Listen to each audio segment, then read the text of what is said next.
Hello, this is Lynn Fraser with the Radical Recovery Summit. I'm really happy to present this conversation I had with April Hubbard, an artist and a disability rights activist.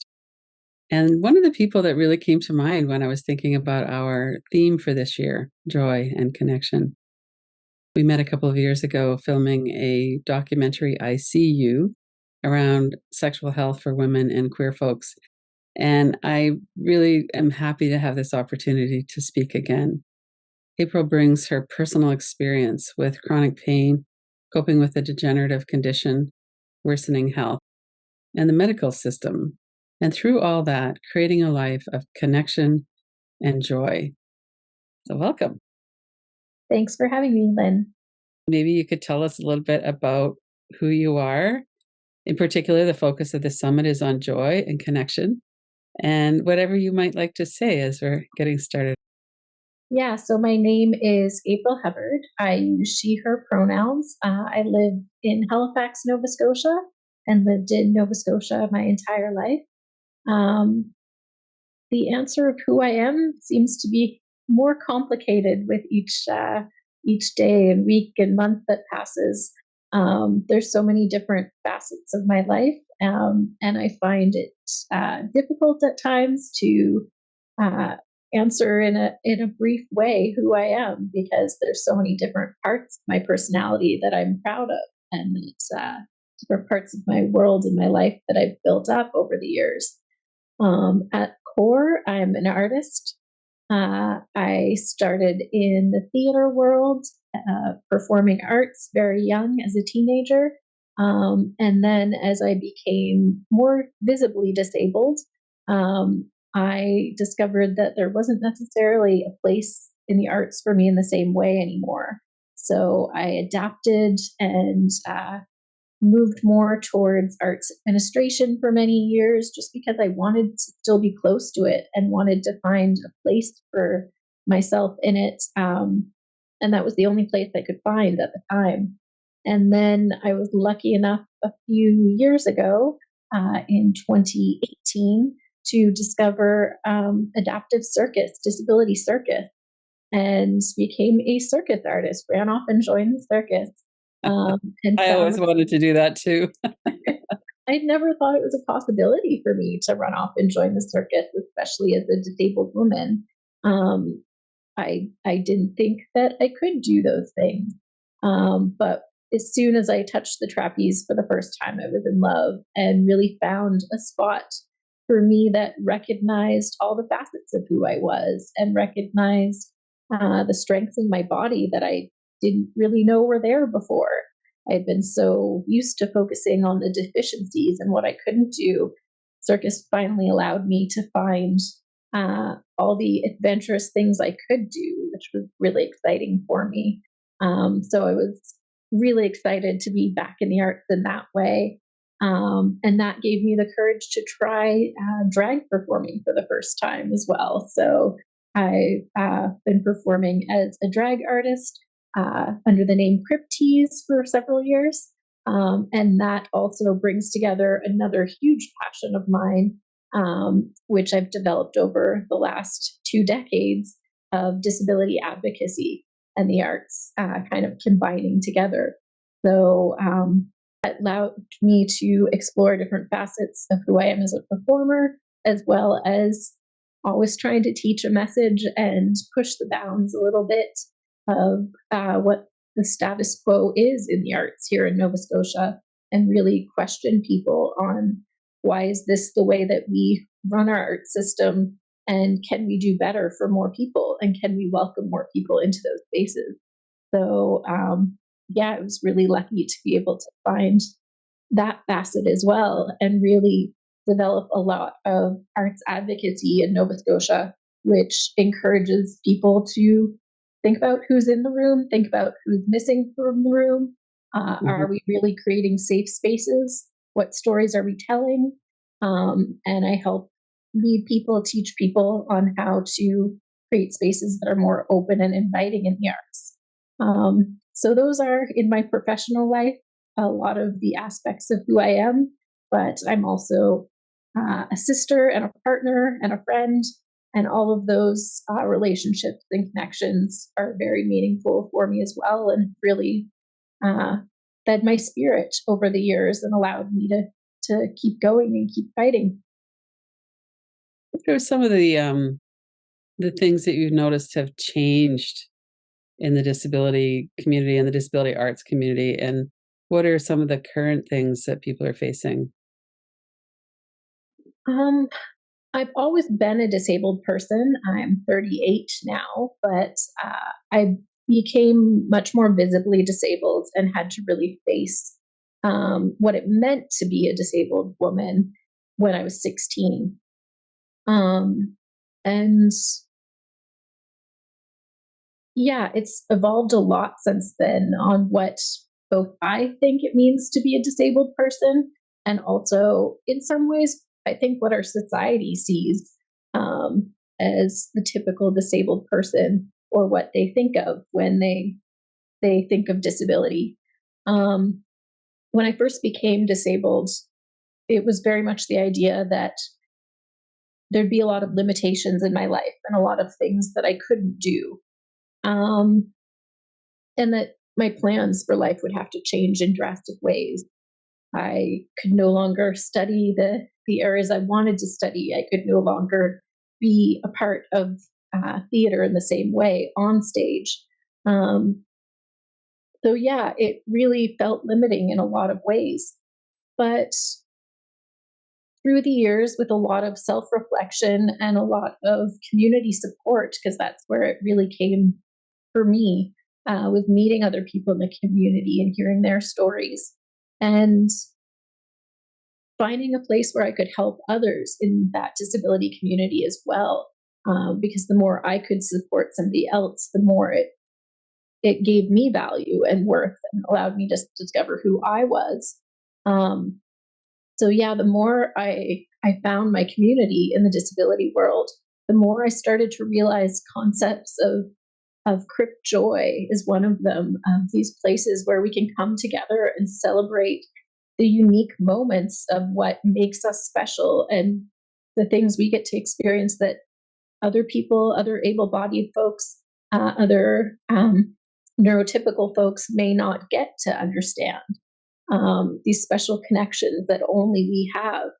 Um, and it really allowed me to want to celebrate the different strengths that I have because of my disability, and the lessons I've learned because of my disability, and the amazing opportunities I've had because of it that wouldn't have been brought to my life otherwise.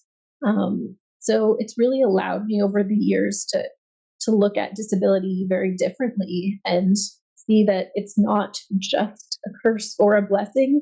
Um, it's definitely a more complex system and this amazing community and culture that I get to be a part of that I didn't know about before, and that I think is invisible to a lot of our world around us.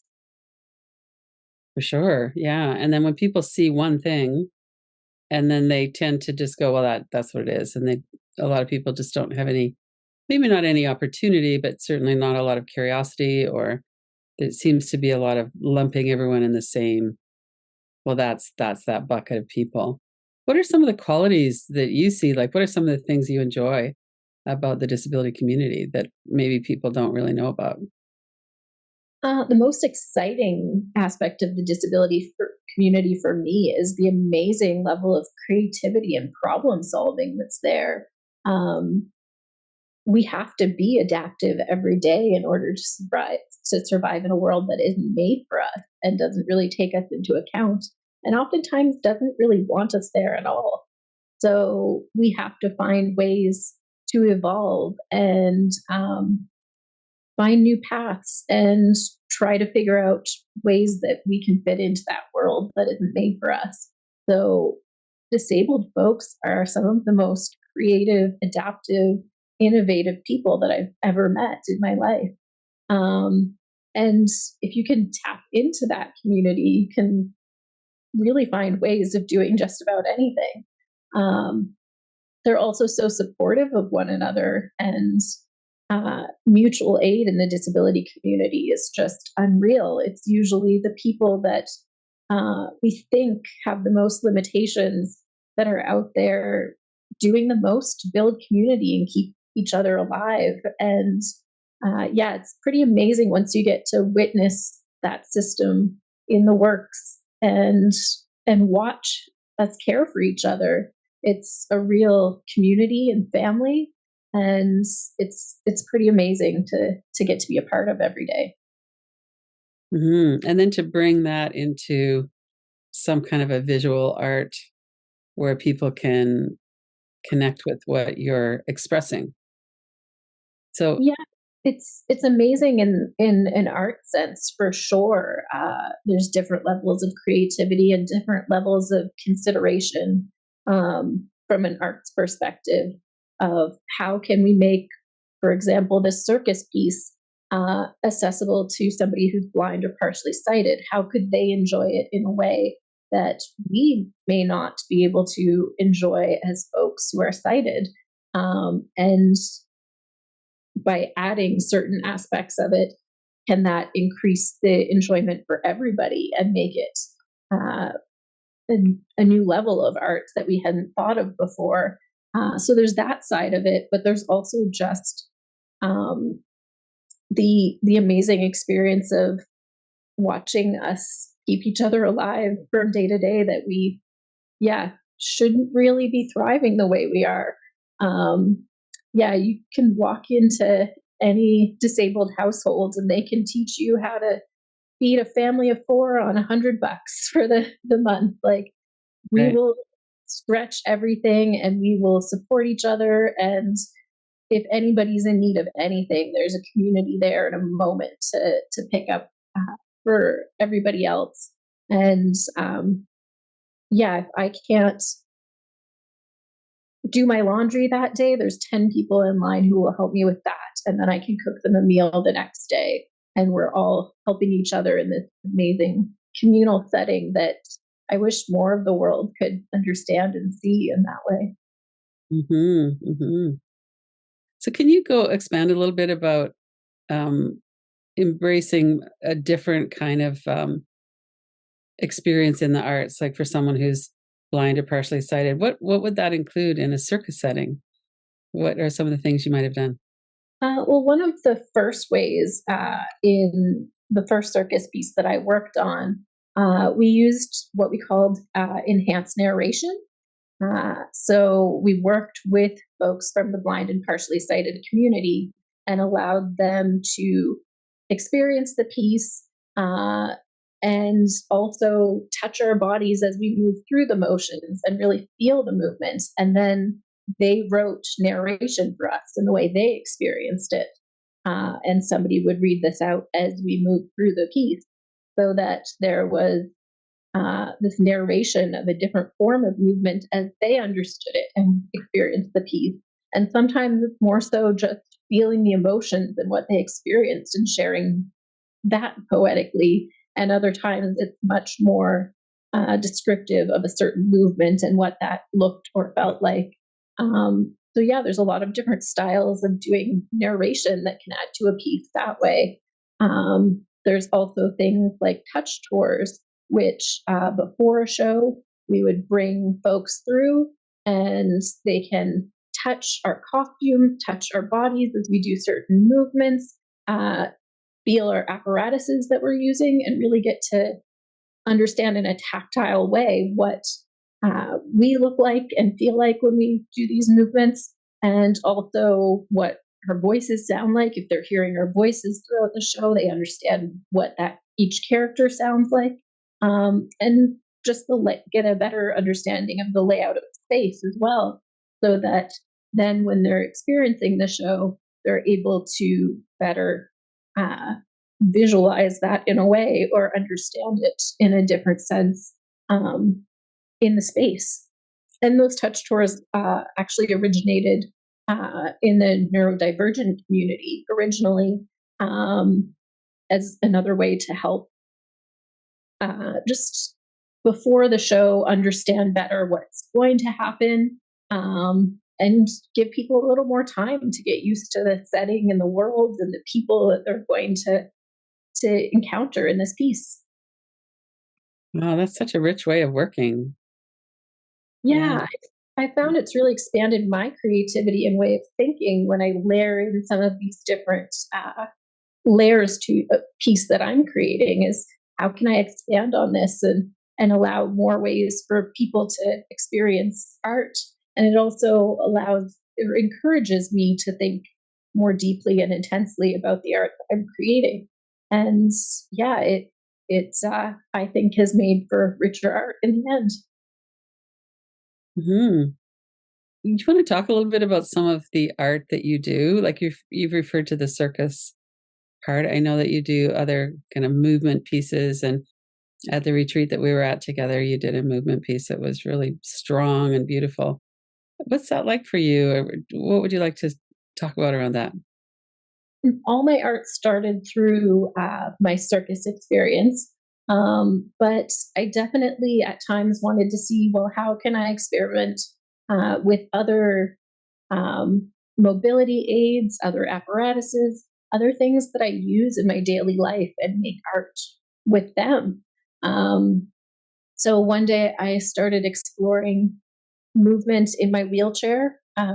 Another day I explore with my forearm crutches and just see how I could take the artistic movement that I use in my day to day and turn it into something unique that people aren't used to seeing.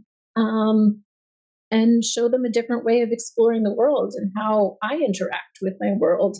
And also just challenging people in doing so to look at my disabled body because we're so used to looking away from disabled bodies or looking away from any different bodies in our world.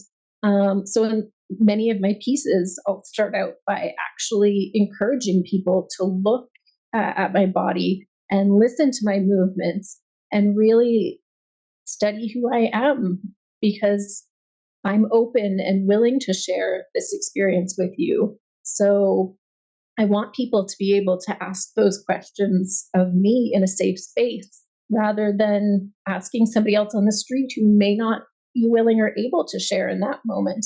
And I want people to be able to go on that journey with me and really learn about somebody else's experience and learn about one example of the disability community, at least, because there are so many different ways of being in the disability world. But I want people to start seeing other examples of that and normalizing that we all have unique bodies that we're moving through this world in. Um, so yeah, I want to show another example of that. And it also challenged me to think of different ways of moving with my chair, my or my forearm crutches that I may not in the day to day world. And what can I do that nobody else can do in their body? What's unique about the movement I have? And some of that may be balancing myself on the wheelchair, balancing myself on forearm crutches, um, and doing things that an able-bodied person wouldn't be able to accomplish. And yeah, it's always fun for me to explore. Hmm. And to share that with people through your art. Hmm. Yeah, it's a real bonding moment, I think. It's some of the most intimate art I've done, of really opening myself up in that way and sharing just me on stage in some very vulnerable ways. But yeah, I've got a lot of support back from it. And yeah, some of the most intimate and meaningful performances I've had have been uh, interactions with audience members who have witnessed those pieces. Hmm. So often, as women, especially, I think this is true for some men too, but a lot of us are really disconnected from our bodies Mhm. and have a very almost hateful relationship. It took me a long time to start to inhabit my body. And then, there's so much conditioning around everything around our bodies, especially as women.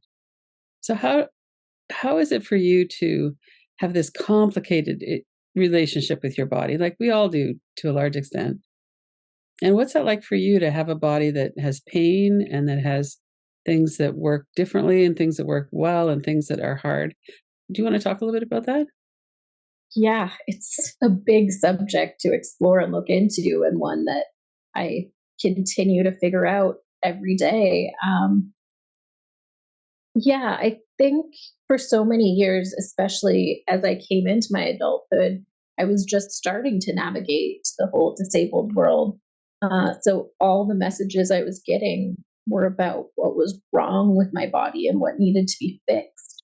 And it took a long time for me to find confidence in, uh, yes, my body's causing me a lot of pain, and yes, my body's not functioning in the ways that everybody wants it to be. Um, but it doesn't necessarily need to be fixed either. And I don't want to be fixed. I want to be able to enjoy the moments of pleasure and joy that my body brings me while still balancing and acknowledging that it also has a downside, a negative side. And I will experience pain as well. And there will just be moments I'm not happy with the way my body looks or self-conscious about a part of my body. But it's not so black and white that it's all good or all bad. It's a whole system that is going to fluctuate up and down every day. Um, for me, a big piece of the puzzle in that, of finding joy and pleasure in my body and a lot of pride in my body, was through discovering my sexuality and being able to really explore and find pleasure in myself and see the power in my body and all the good that it can bring me as well. Um, and that was, I think, a lot linked to me discovering that I was a queer woman as well, and just finding people to surround myself with who felt safe enough to allow me to explore. What do I want my body to look like? How do I want to present my body? How do I want to dress? Um, and how will that change with every aspect of my body, whether of my identity, whether that's being a queer woman or being a disabled woman? Uh, they all factor into how I will present myself to the world. And it took a long time of figuring out how all of those identities came together and just finding enough confidence to take pride in all the amazing things my body's overcome and continues to do every day, um, despite the pain and the negativity. Hmm. Yeah, it must be so difficult. Do you find that you kind of fight against that? You resent the pain, or have you come to a place of, well, this is just what it is?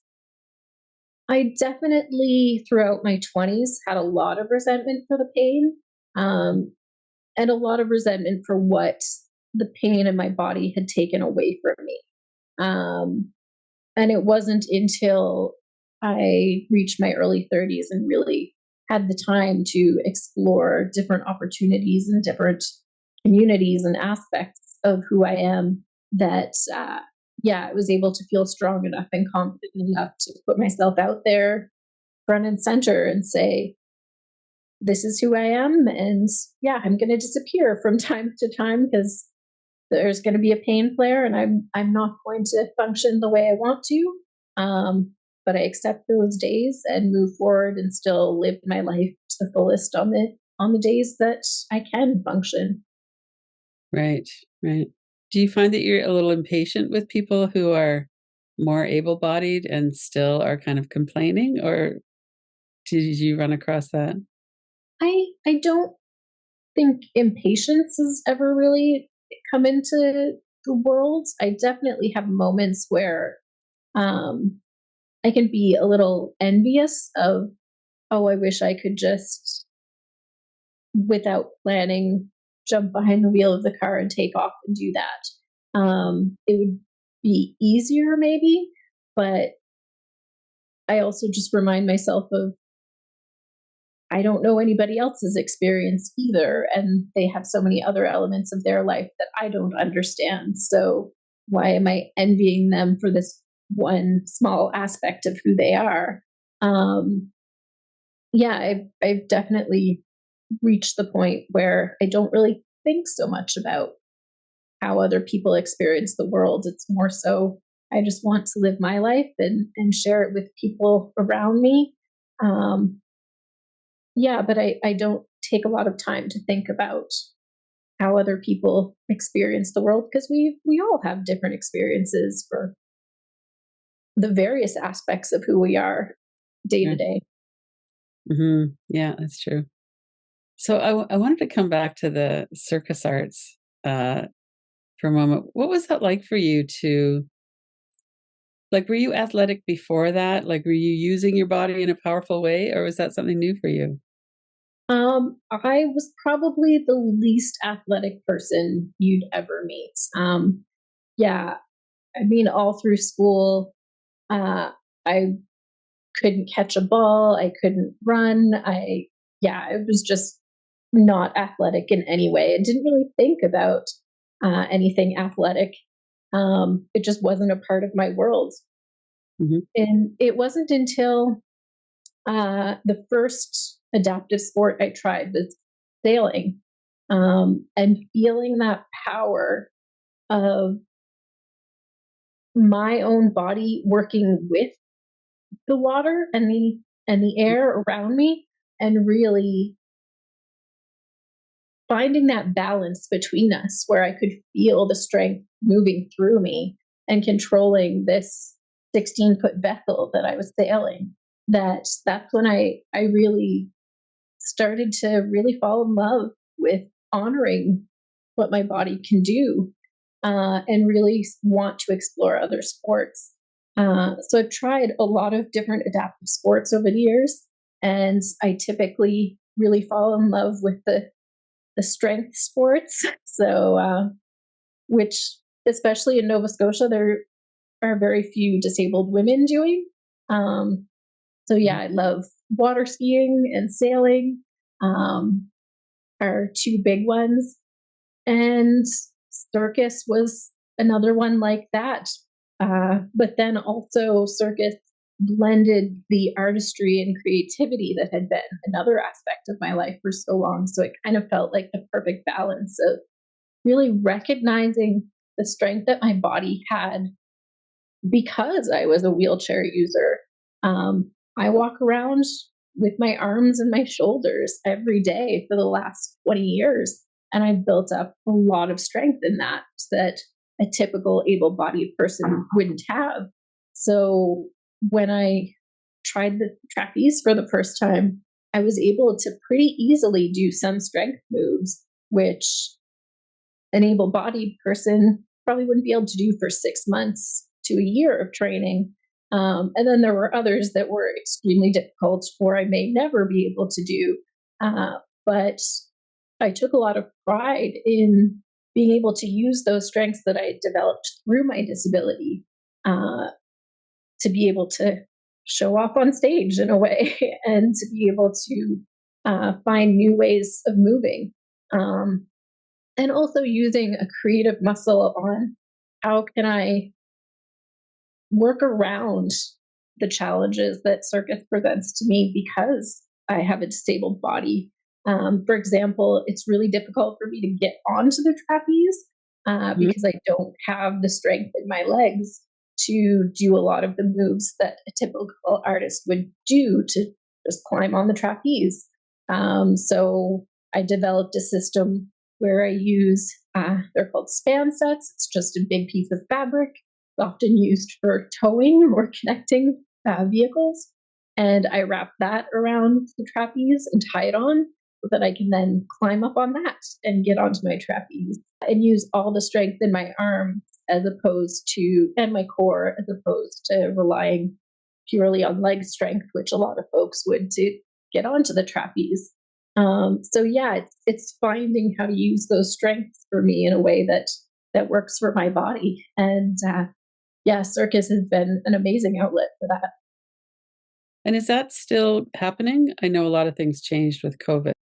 During COVID, my circus training partner and I had to stop training for probably about the first year. Mm. And then we mostly trained outside through the summer. And then we would rent out the entire circus space just for the two of us and train that way. So it was safer. Also, because I'm immunocompromised, I had to be even more careful than most folks would. Um, so we definitely adapted how we trained. And when we did come back into it, but there was a period of time where we had to be away from it. Um, Also, it kind of forced us to think more about how can we train both separately or together in safer ways. So often I would focus more on training just with my chair or with my crutches, um, doing more floor work rather than having to have the trapeze, or doing balance work with Vanessa, my training partner, so that we didn't have to be in as close contact. Um, and yeah, we experimented in different ways that we could work together from a distance, doing virtual training sessions, and how can we dance and move together when we're not in the same space. So yeah, it definitely allowed us to kind of change the way we move and perform. We did get back into performing pretty regularly and had some amazing opportunities. And then, unfortunately, last October, I had another downfall in my health. So, October of 2022 was the last time I was able to perform. No, you must miss it. Oh, I miss it so much every day. Yeah. Oh, that's too bad. Yeah.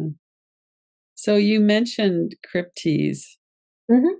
and your sexuality and the joy in that.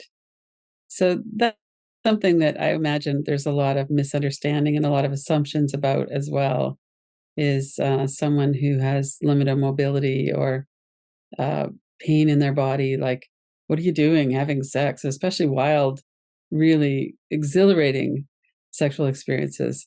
So that's something that when we were filming the documentary, I was really um, just really aware of how much joy that you have in that part of your life.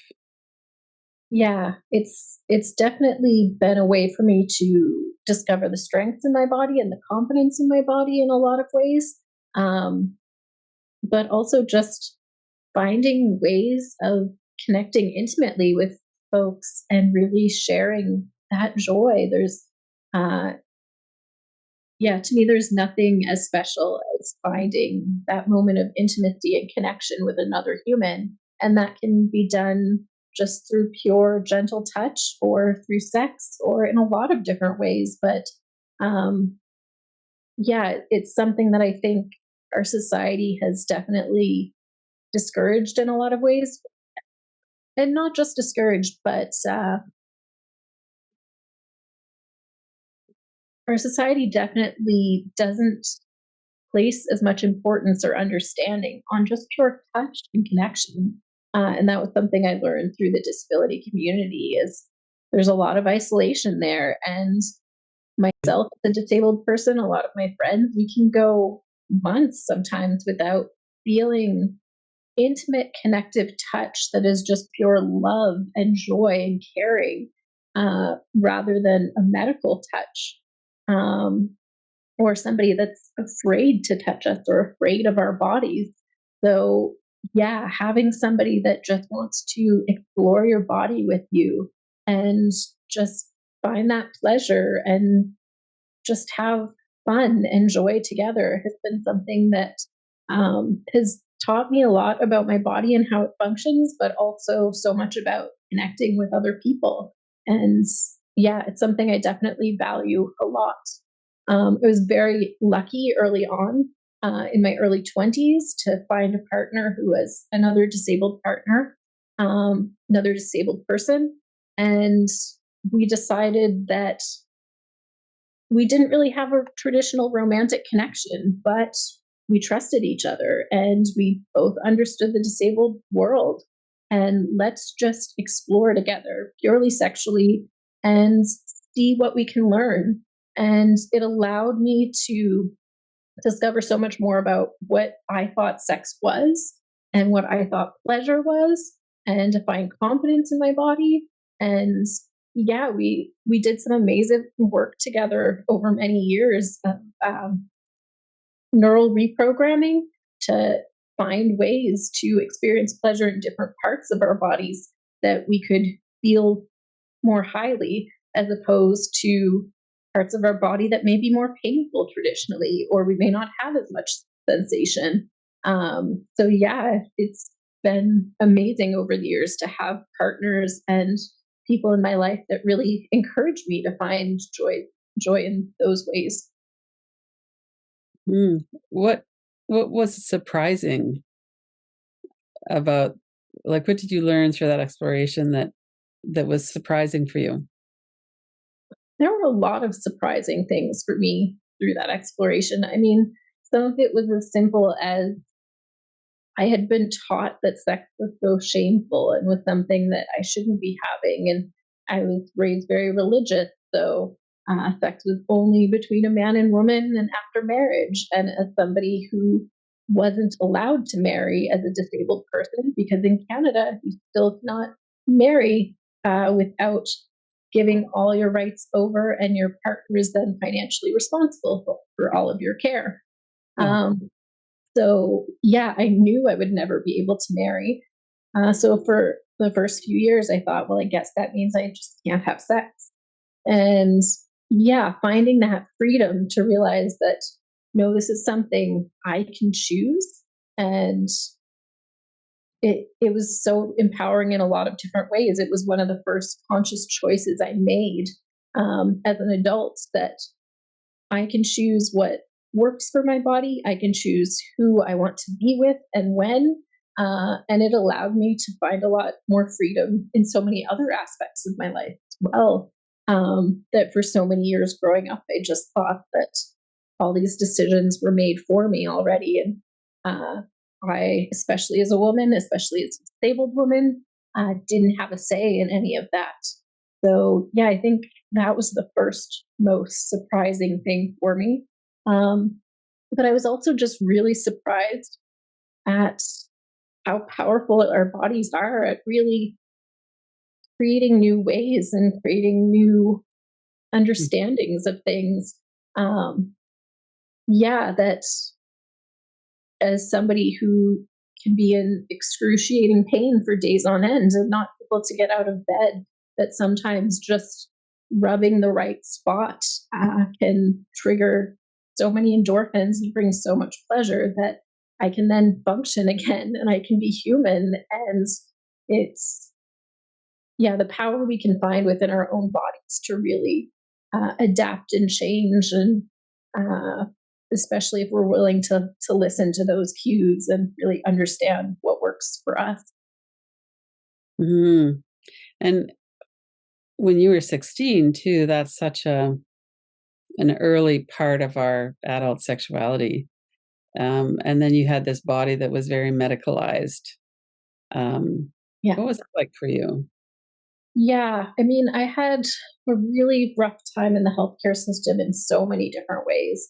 Um, but I think, yeah, the time of life that I came into the medicalized system really played a big role in that.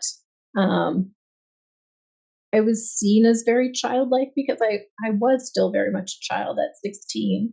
But Mhm, then as I moved through the years, I started to realize that it wasn't just my age that was making people treat me as a child. It was also having a disabled body. They didn't think that I had the agency to make my own decisions. Um, so often, yeah, healthcare providers would just make the choice for me without giving me any information or any chance to decide for myself. So yeah, there's definitely a big infantilization in the healthcare system, and yeah, that spreads into our society as well, and definitely has complications on other people seeing us as sexual beings in the first place, and mhm, understanding that that's something we can choose for ourselves and can enjoy. But yeah, in the healthcare system itself, it a lot of those decisions were made for me.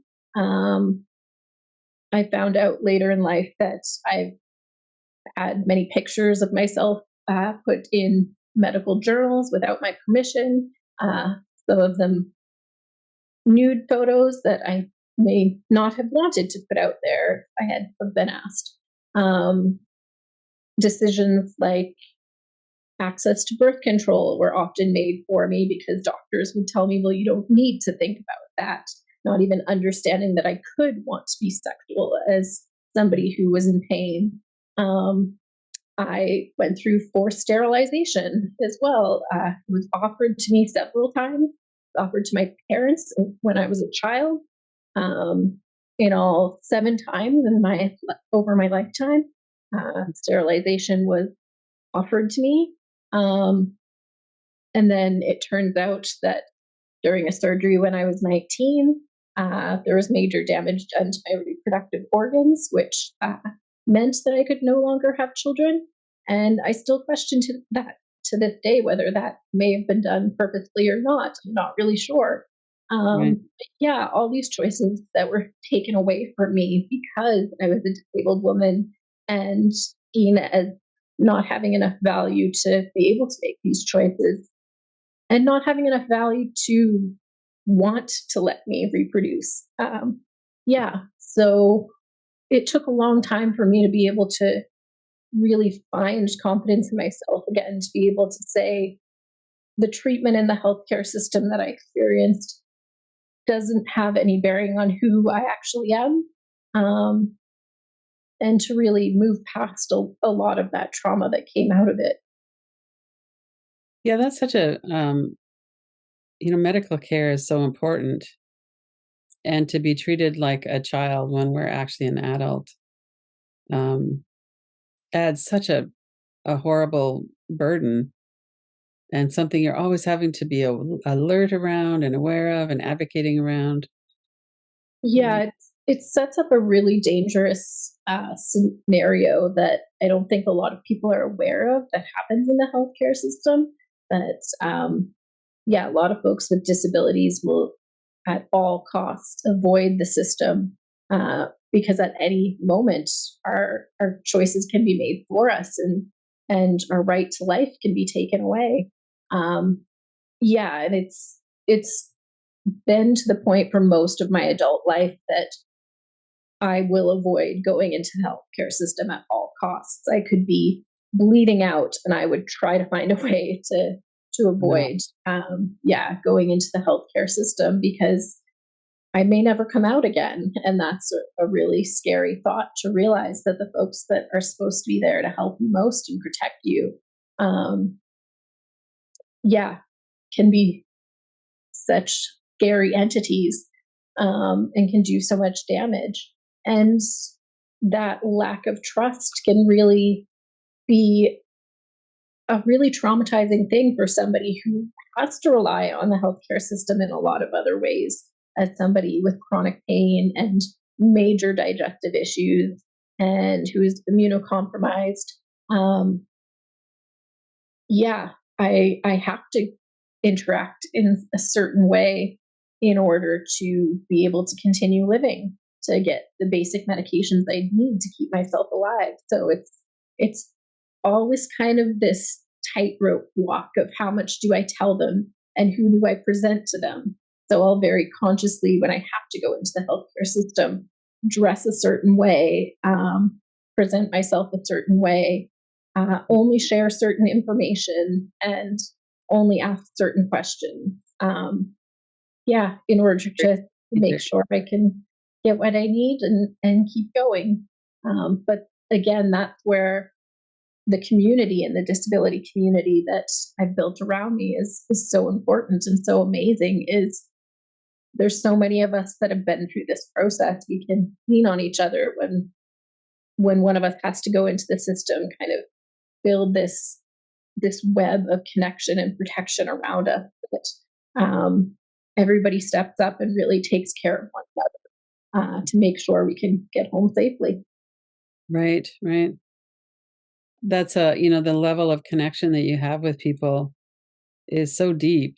And, Yeah. when you were talking before in that retreat that we were in together, I really noticed that. Like you feel really loved and connected. You have a very rich circle of friends and partners and Yeah, I've been so lucky in that sense that I have so many people around me that love me and protect me, and yeah, when I do have a day where I can't function at all, I never have to worry that I won't be taken care of. There's 20 people I can call who will be at my door in a moment to give me whatever I need and just make sure I'm safe and get me through to the next day. Um, yeah, and a lot of that comes from the disability community. A lot of that comes from the queer community, 'cause I think those communities are so used to interdependence and supporting one another all along. Um, it's also something that I really love about my polyamory identity is there's so many people there to care for me in different ways, and my partner's partners will often step in and care for me. One of my partner's wives made me supper the other night because they wanted to do something for me to help care for me. And yeah, having this huge extended network of people that just want to hold you up and make sure you're safe is this amazing feeling. And I wouldn't have survived this far into my life had it not been for that network of people loving me and caring for me. yeah, that's beautiful. Hmm. Yeah. And it definitely feeds my spirit in so many ways to give that love to so many different people, but also to receive it in so many unexpected ways every day as well. I get surprised all the time that there's so many people who are thinking of me and want to look out for me, and it's it's such an honor. Hmm. Well, and I think it's not an accident that you have those, those kinds of people around you because you're that kind of person for them too. Yeah, I mean, I think that's part of the beauty of these systems, these mutual aid systems that are Mhm. so prominent in the disability community, queer community, and poly community again. Um, yeah, it's this idea of care being built into everything and just thinking of one another's needs all the time. Yeah, it's I wish more people in the world could live like this and experience it because it's so amazing to be able to give that love and be there for other people in moments when they need it, but also to be able to experience it is yeah, such a gift. It is such a gift, isn't it? Yeah. And I see so many people, I know so many people who feel so isolated. Yeah. And and I'm sure there are a lot of people in the disability community as well who are very isolated. Um, Yes. and yet there's this possibility of reaching out and making connections and trusting other people that they're safe enough for you to be with. Mhm. I think that's just such a it's not something that necessarily people would think about. The same in the queer community is like that's our chosen family. We Yeah. might not be accepted or even understood or anything in our family of origin, but we are in that family. Yeah. At least that part of us anyway. Yeah. And I Yeah. think yeah, something you just said is a big key that's so easy to miss in that as well is having the trust to allow other people to care for you. I think so many people are one afraid to ask, but even when people offer, so afraid to accept that love and care because our society still teaches us that need and showing that need is a deficit in some way. And when you can open yourself up and be vulnerable enough to just be human and allow people to love you the way that they want to love you and show you that they love you in those ways. Um, yeah, it's something that my experiences as a poly person have really taught me over the years that it's it's so amazing to be able to show the vulnerability of accepting love from other people and allowing them to do it in the way that works for them. Um, and yeah, humbling yourself enough to accept the love and care is something that has changed my life in so many ways.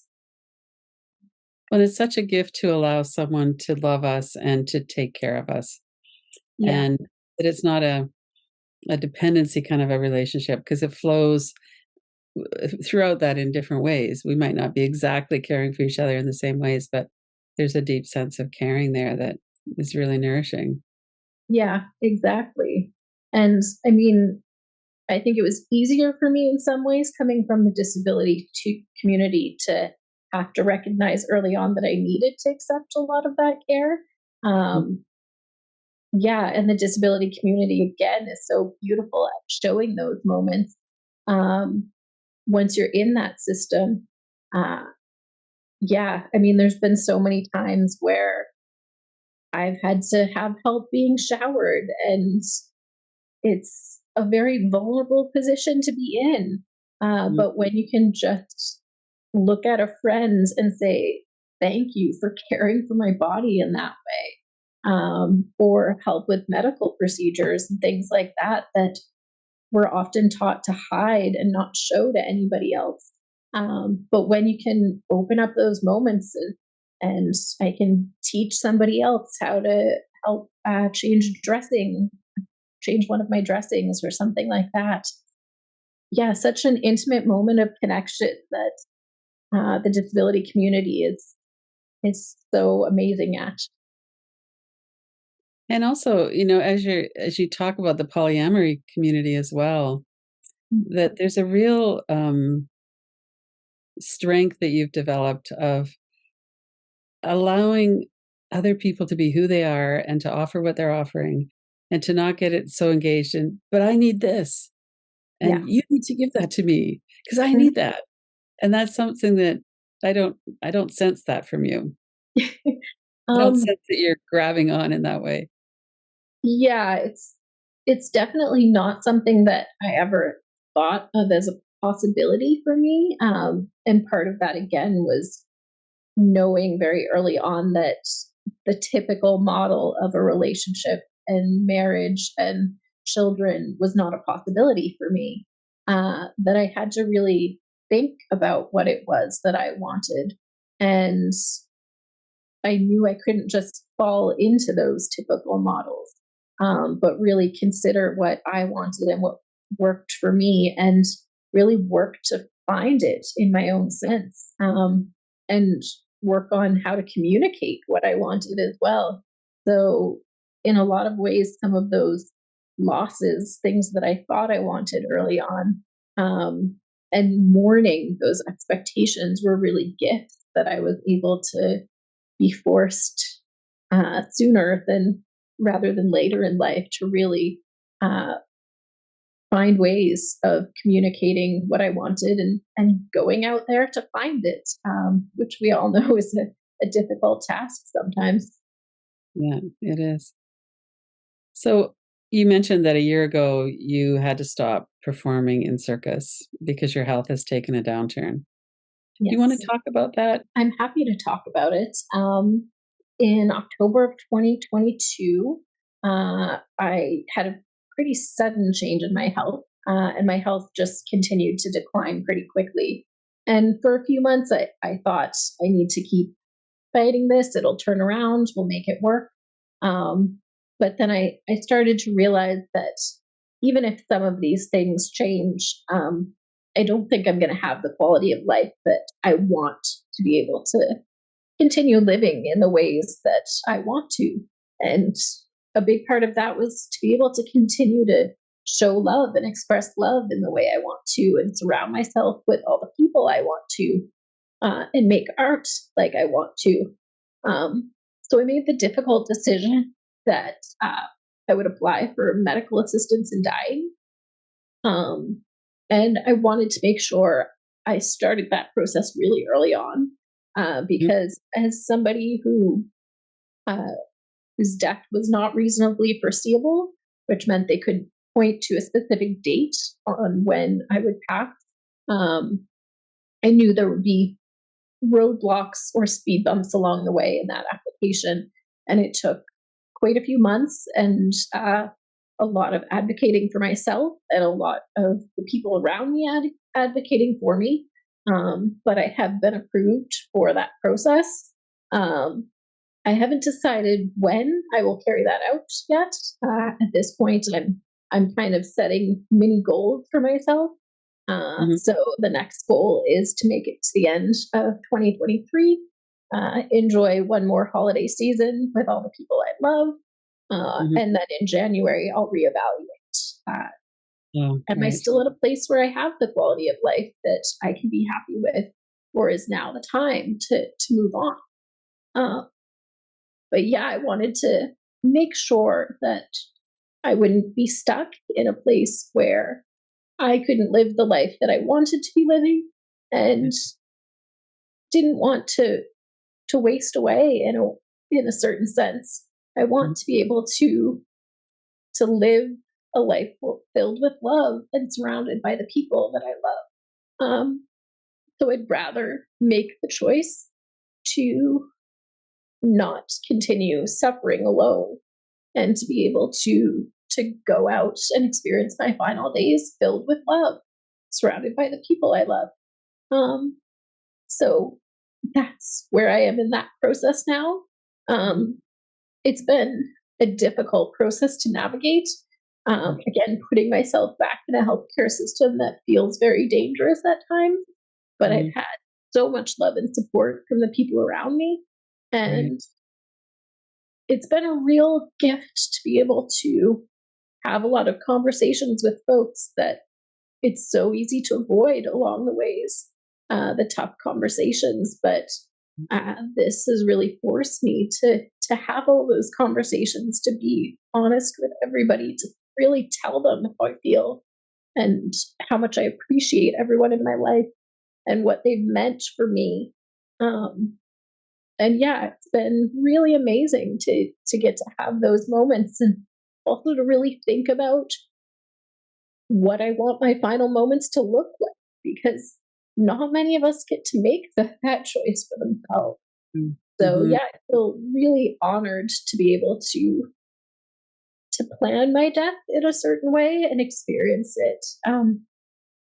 Yeah, and to just have the chance to say everything I want to say, uh, and really feel all the love around me that all the people have shared in my life for so many years.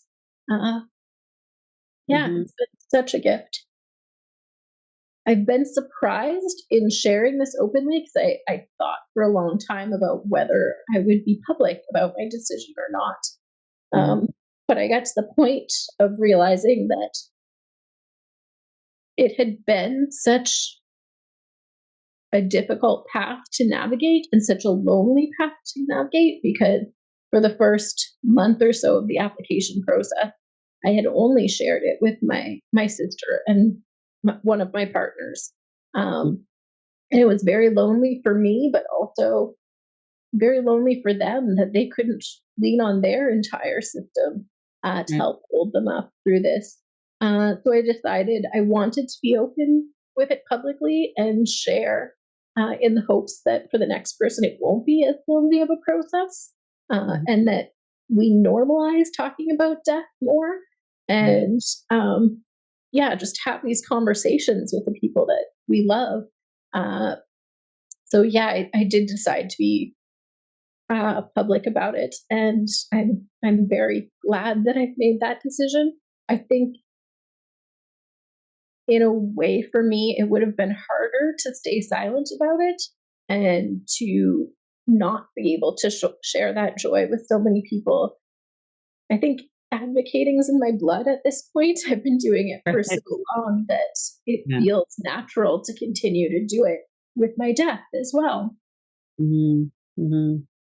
Well, you really, by being open about it too, you're allowing other people to absorb, think about it, feel into it.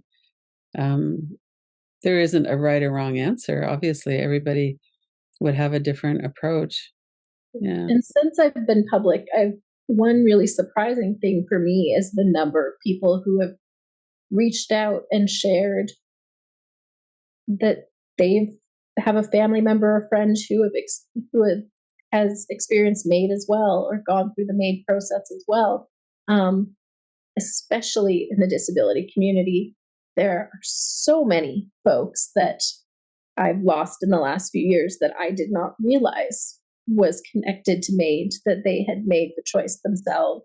Um, and to be able to have that conversation, for one, um, just openly about why it is that so many people in the disability community are choosing this route.